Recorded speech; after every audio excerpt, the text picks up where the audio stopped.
Okay, I think we can get started. Okay.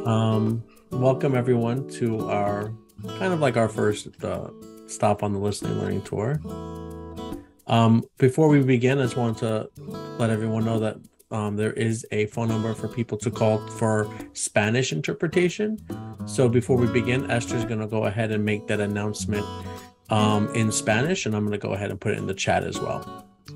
Hola, buenas noches y bienvenidos a esta gira de escuchar y aprendizaje con la Superintendente Daniel DiMango. Si necesita línea en español, por favor, marque el teléfono que está en la pantalla y mi compañero Luis Latino lo va a poner en el chat para que ustedes puedan copiar. El teléfono es el 347-966-4114 y tiene que entrar el código 857-927-074 asterístico y ahí los espero en la línea de español. Gracias.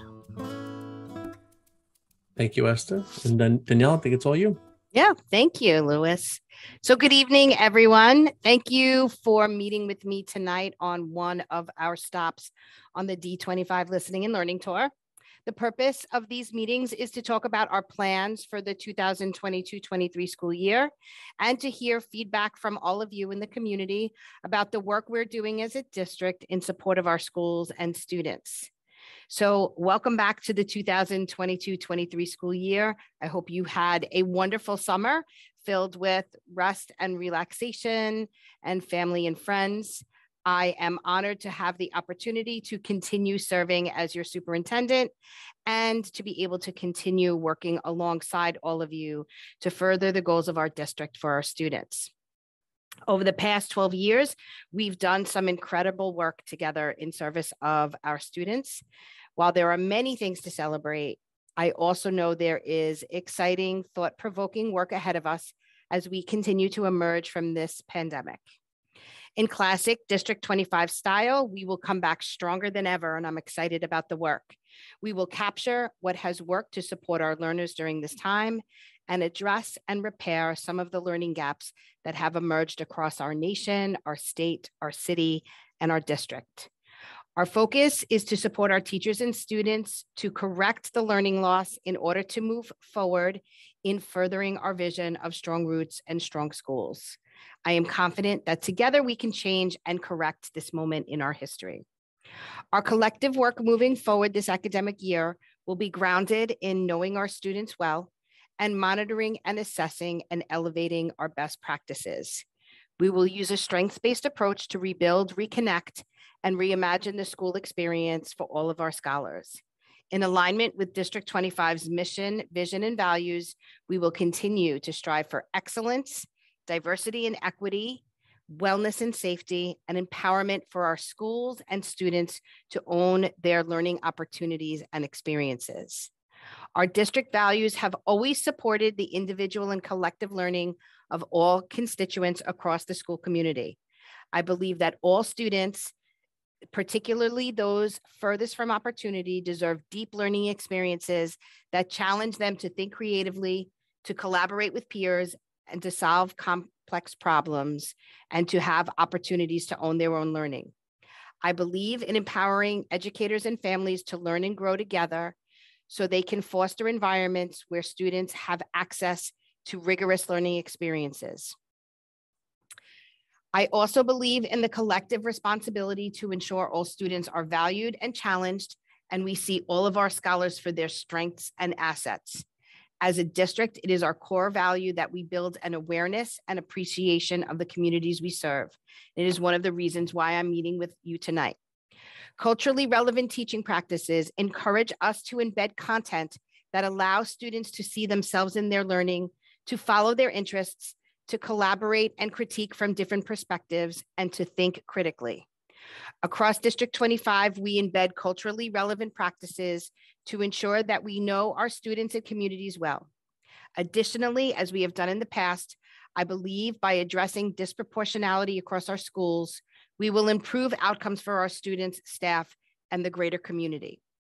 In terms of wellness and safety, In order to cultivate citizens of the world, we must leverage student strengths and interests with a focus on social emotional support, inclusive of wellness and safety. I believe social emotional learning, restorative practices, and healthy eating and living are key to learning. All of our schools have worked to create warm and welcoming environments for our students before and during the pandemic, and will continue to grow in these practices. As a district community moving forward, we will grow, reflect, and take action individually and collectively to promote ongoing sustainable improvement. That includes collective decision-making.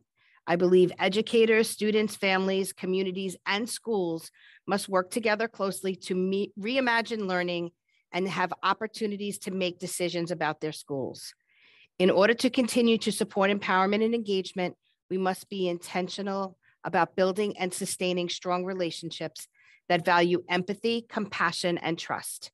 I believe in students having a seat at the table in all aspects of decision-making regarding the school experience.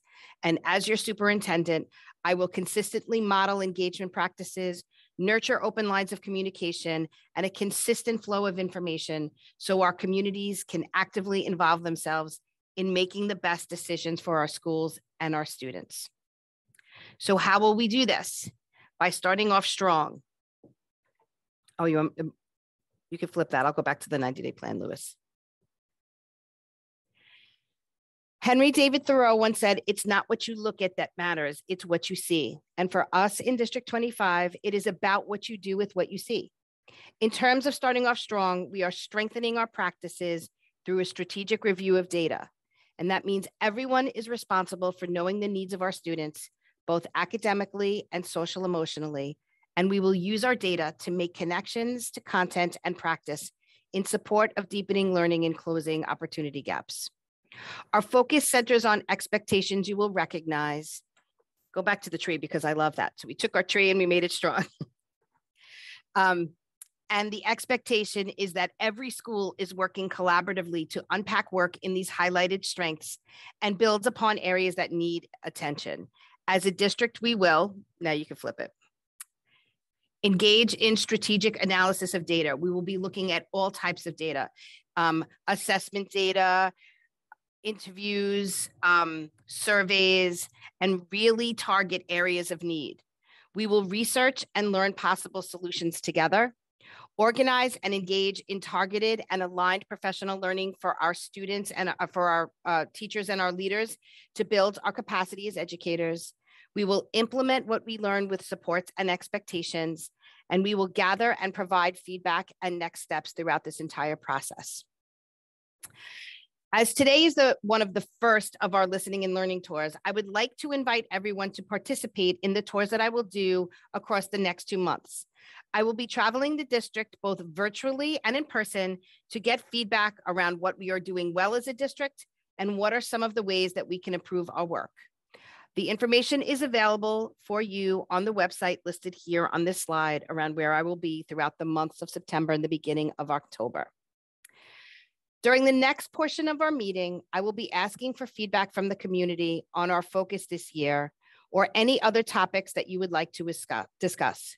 We will be asking 3 questions. What are we doing well in District 25? What areas do we need to strengthen? And what advice do you have for me as community members, parents, guardians, and families? You can raise your hand to be unmuted, ask to be unmuted in the chat.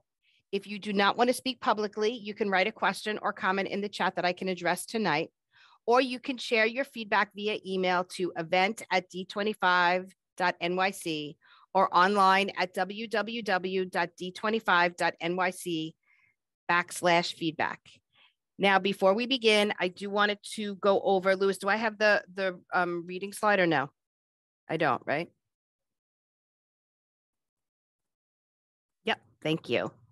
I do want to focus on our priority this year, which will be reading in K-8. So in K-3, we will be focusing on foundational reading skills around learning to read, addressing the 5 pillars of reading. For families who are familiar with our early childhood curriculum, we will be using Foundations across many of our schools, and we will be using Heggerty, which will help our students who are learning to read and who need additional supports. Many of our schools will be participating in letters training, which is really about reading in the brain, around what happens to brains of our early childhood readers and how teachers can recognize the way students are thinking and tap into this knowledge in order to support the learning to read priority. We will also be building upon our systems and structures around MTSS, which are our multi-tiered systems of supports for our struggling learners and our accelerated learners. So everyone has the instruction levels that they need in order to be successful. In grades 3 to 5, we will continue our work on the 5 pillars of reading, as well as systems and structures for MTSS. And our intervention is our Clavis L pilot, which talks about increased complex texts and how to evaluate that in terms of comprehension, fluency, and decoding skills.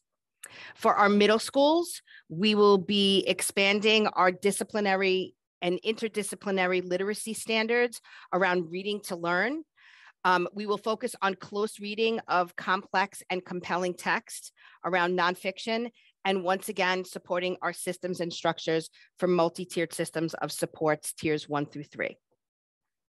Okay. I thought it was really important to really talk about what we're focusing on in the district this year, but then to provide time within this hour for our community to ask me any questions. So for the next 45 minutes, this time belongs to the community to ask me any questions, give me feedback, think about things, and discuss things that are on your mind. So there are 3 guiding questions. What are we doing well? What areas do we need to strengthen? And what advice do you have for me? So at this time, you don't just have to answer one individual question. You can talk about all 3, because I do believe we will have that time. And I would like to open up this session for questions, comments, and feedback.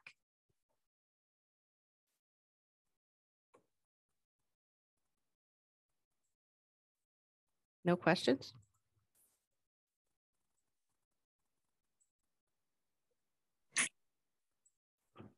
Hello? Hello. Yes, hi, my name is Gabriel Garay. I'm Emanuela's father. How are you? Good, thank you. I just want to let you guys know that we're new in the block, so I really don't have that much questions. We're new in the neighborhood. So this is my first pre-K daughter. So right now I guess see with the months coming and see how everything goes. If I have any comments or any suggestions or questions, I'll let you guys know what's the status. Well, welcome to District 25. We're happy to have you here. Thank you. If Louis has not already done so, he will put information in the chat on how to see our district website to get in touch with us, to gather any information.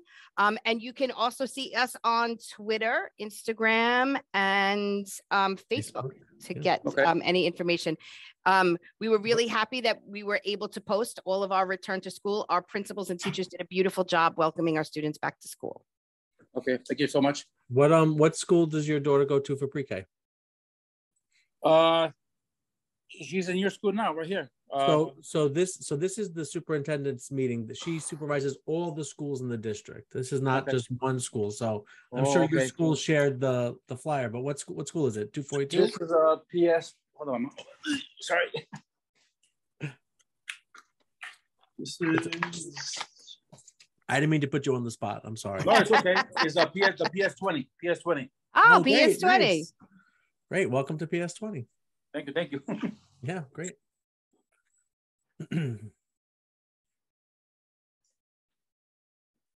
Any other questions? Yeah, go ahead. Actually, as far as for after schools, I know my daughter's kind of small right now.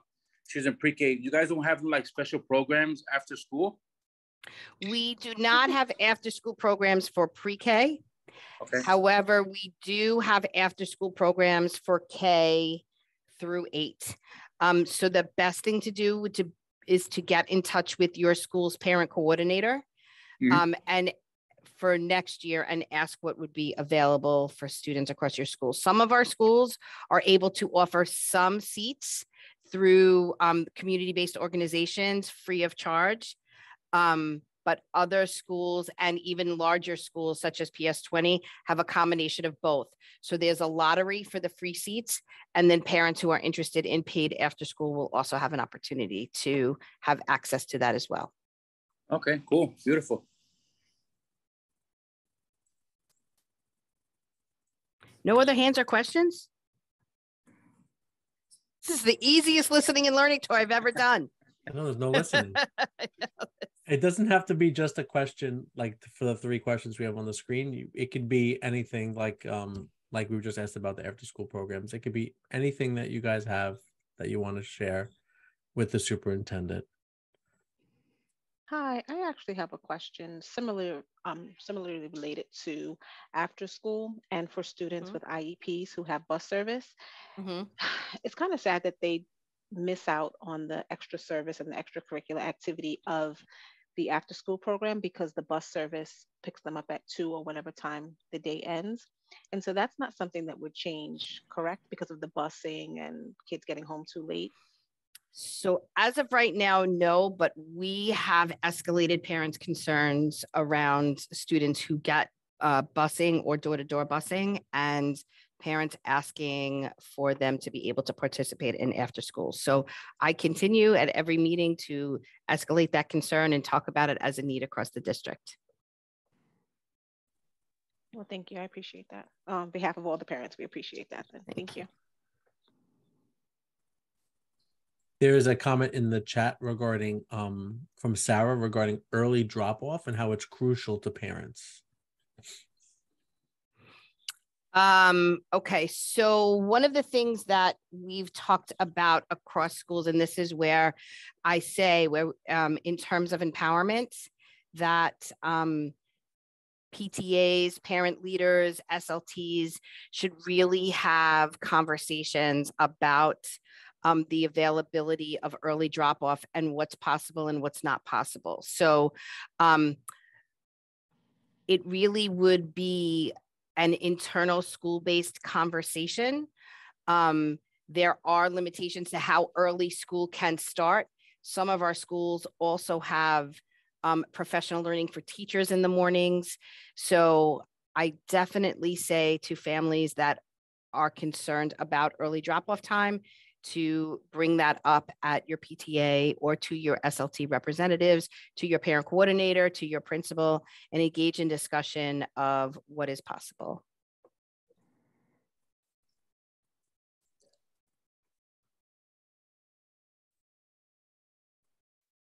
Oh, so quiet. I know. No other questions? I would love to be able to talk to my superintendent. That was one of the questions I was asking about. The lady said about the early morning drop off. I was wondering about the after school programs because I work early in the morning and my wife goes like maybe an hour past. It's kind of really hard, to take my daughter to school. So that's really, things, fall off as far as balance wise, as far as for me to go pick up my daughter from school because I get out at 3 o'clock. So it's really kind of hard for us. I know she's really small. And like you say, I might have to wait for until next year. So she'll go to after school program. Yeah, I do know that, both our free of charge and paid programs do not take pre-K. But, I definitely think it's worth for kindergarten through 8th to really talk about the culture of a school, what time school actually starts. We do say to parents that it is also really important to make sure that you're not dropping off really early in the morning when there's no adult supervision, especially when it's cold outside. Yes, of course. Yeah, many of our schools have switched from breakfast in the cafeteria to breakfast in the classrooms. And that's when I think which was a citywide initiative. And that's when some of the early drop-off times changed. So, but once again, I definitely encourage families to communicate with their school PTAs, SLTs, and parent coordinators and principals around the need for that. Of course. Thank you.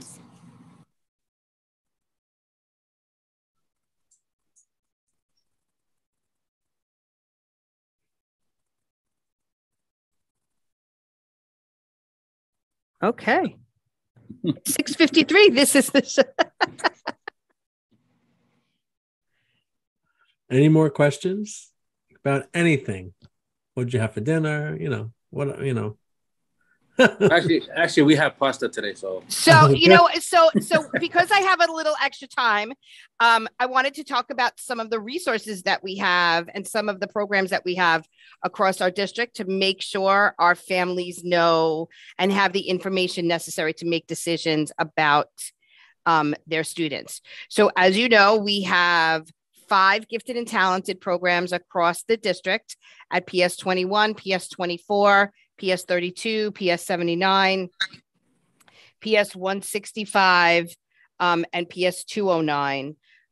PS 24 that I just mentioned opens a gifted and talented program that begins in 3rd grade and will expand this year. The other schools, the other 5 schools, they start in kindergarten for gifted and talented.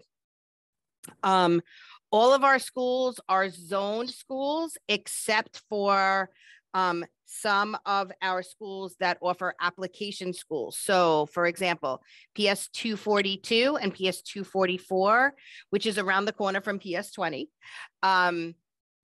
They are early childhood K-3 application schools where parents can apply to have their children attend.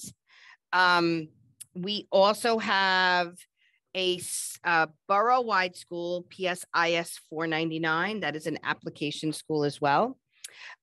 We are a middle school choice school, which is if you live in District 25 or attend a school in District 25, whether you're zoned to any middle school or not, you can apply to any middle school or K-8 program across the district. So for our middle schools, we have a few application schools, one of them being Bell Academy, and the rest of our schools have middle school choice opportunities and options. But if you are zoned to a particular middle school and you want to attend that middle school, you can do that as well. Some of the things that we're really proud of and that we've expanded upon this year is our dual language programs. So our dual language programs, and I would suggest that you visit some schools if you're interested in participating in the dual language program.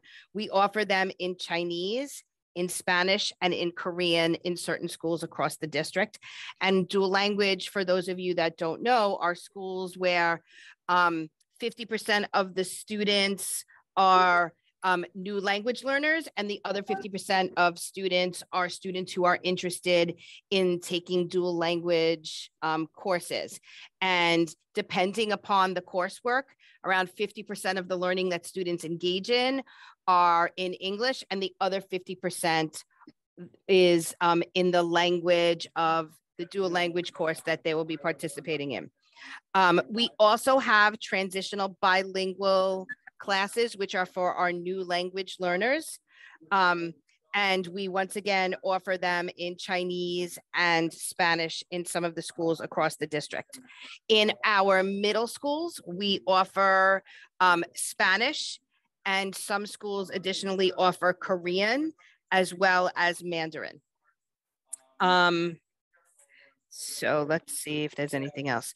We're very excited this year for our middle schools, and last year we did it district-wide, but we're going to hone in with our reading focus, particularly in our English classes as well as social studies classes in our Civics for All program, where students will be engaged in reading complex text from a variety of perspectives. They will engage in deep research as well as take community or beyond community action research projects, where they will explore a topic and research and engage in delivering their research to the community and beyond. Many of our students who participated in Civics for All last year were recognized citywide for the action projects that they took around to make a change across their communities. Let's see. Many of our middle schools do offer, actually all of our middle schools, except for one, offer some sort of Regents acceleration, and some offer a variety of different Regents coursework by 8th grade. So if you are interested, you can check that on our website, correct, Louis? We have the District 25 schools and programs at a glance. Okay. Sarah, I see that you're asking about student uniforms in effect this year. This goes back to where I talk about community empowerment and community engagement. There are certain schools that have engaged in the process, and it is part of a chancellor's regulation with your school community, as well as your SLT, in creating a uniform policy at the school level. So if your school does have a uniform policy, and it is something that you will continue using, you will hear from your principal around what that can and should look like. And there are rules around the like what we can do for a uniform. So I just put those in the chat. So if you want to look at that before you go to your school and talk about it, you can see what the rules are.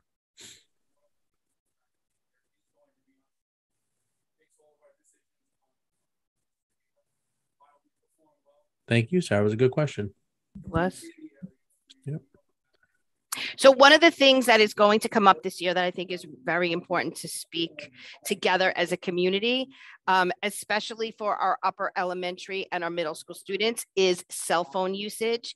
You will hear a lot of principals engaging with the community around how the use of technology and the use of the cell phone has increased during the pandemic, and how we want to remove students from distractions of cell phone usage. So it's important that parents understand every school's cell phone policy. But what we are really looking for as we emerge from this pandemic, once again, is a balance. We really want students to explore content together. And although we value what we've learned from the technology, we want students to be able to interact and engage in discussions with each other that they haven't had an opportunity to do in a long time. So you will hear, and one of the things that we're really proud of is that all of our schools have enough technology for students to use. Some of our schools are able to have a 2-to-1 capacity where they're able to have computers at home and computers in school, but all of our schools allow students to have access to technology and laptops throughout the day. But you will see teachers talking about this balance. I'm a parent as well, and I know the importance of being able to get in touch with your child, but it is really important that you speak to children about, as we're re-emerging and engaging in the types of learning that were so successful, that students should not be using their cell phones throughout the day in class because they are a disruption to learning.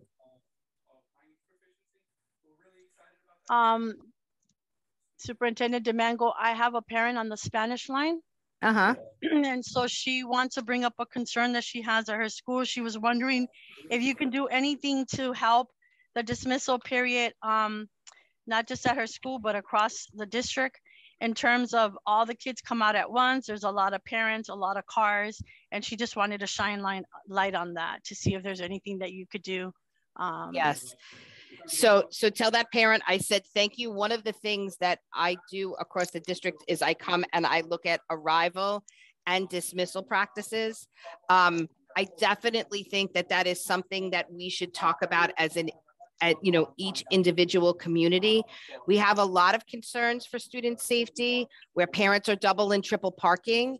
And while I do understand that, sometimes it's really important to know that if we're picking up our students and there's not parking in front, that if we park a block or two away, and I know that that is an inconvenience, but it has become a safety concern in some of our schools, especially in schools where there is very small streets or narrow streets. So I think it's important for us to really speak as a community around what is possible and what is not. There may be a time to stagger somewhat, and we've tried that in certain spaces, but some of our schools are very large. And even with staggering, there are large numbers of students who are dismissed at one time. So, but there are ways that we can work together, both the school and parent community, to do that safely, to make sure that that dismissal is not a space where it is it is very overcrowded and safety concerns arise.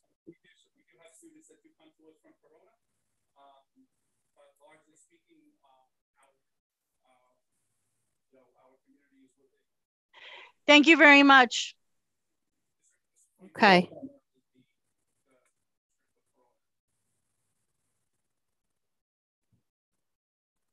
All right. Well, I want to thank everyone for being here tonight. No, we actually have one something in the chat.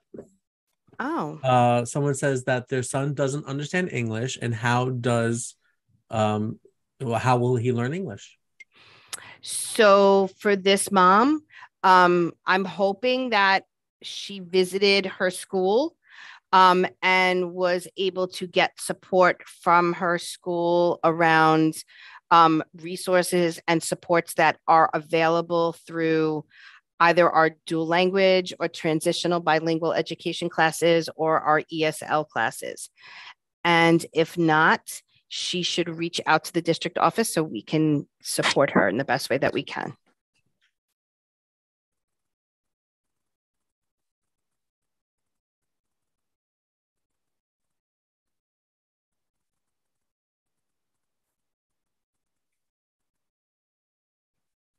You're welcome. I'll put the district office's contact information in the chat.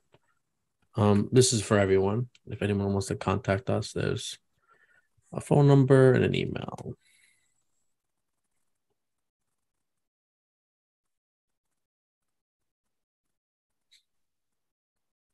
Are there any other questions for the superintendent?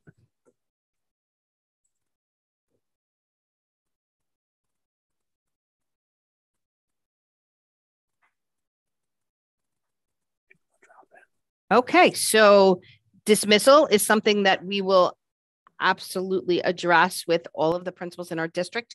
We do meet with our principals once a month, and we also have monthly conference calls with them where we deliver information around parent concerns. I will say to all families that my district office staff and myself are always available to you, but your first line of information should always be your school.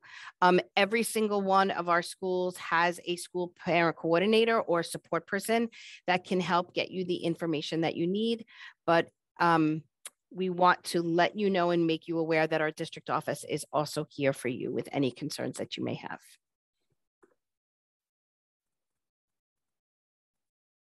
Okay, and with that, if there are no other questions, I want to thank everyone for being here tonight, including our District 25 team.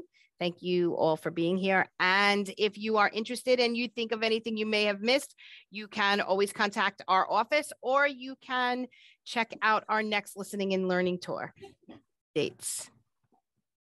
So thank you, everyone. Thank you. Have a good night, everybody. You too. Have a good night, guys. Good night. Good See you night. tomorrow. Have a good night. Bye, Lewis. Lewis, you have to teach me how to actually change my name on my phone because it's not coming up on my Zoom. Oh, you might not be able to because you're not a. Oh, it's my 718 number. That's me. Okay.